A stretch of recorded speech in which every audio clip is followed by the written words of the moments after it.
లోపల జ్ఞానం ఇస్తాడు. అలా జ్ఞానం ఇవ్వగలిగినటువంటి వాడు కాబట్టి తెల్లటి రంగుతో ఉంటాడు. శుద్ధ సత్వ గుణమును మనకి ఇవ్వగలిగినటువంటి వాడై ఉంటాడు. అందుకని 3 రూపాలతో ప్రకాశించి 3 లోకాలుగా 3 కాలాలుగా ఉండేవాడు శివుడే.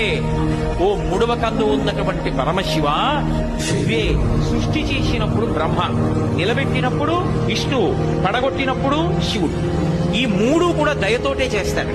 మరి ఎందుకంటే పడగొట్టడం 90 ఏళ్ళు రానివ్వండి, 130 ఏళ్ళు రానివ్వండి, పడగొట్టకుండా ఉంటే బాగుంటుంది.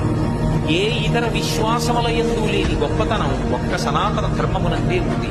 మృత్యువుని దేవత అని పిలుస్తారు, మృత్యుదేవత అని. భగవంతుడు అలా పడగొట్టలేదనుకోండి, జర్జరీభూతమైన శరీరంతో వృద్ధాప్యం వచ్చేసి ముడతలు పడిపోయి కళ్ళు కనపడక, చెవులు వినపడక, తినలేక, తింటే జీర్ణం కాక మంచాన పడి ఎన్నాళ్ళు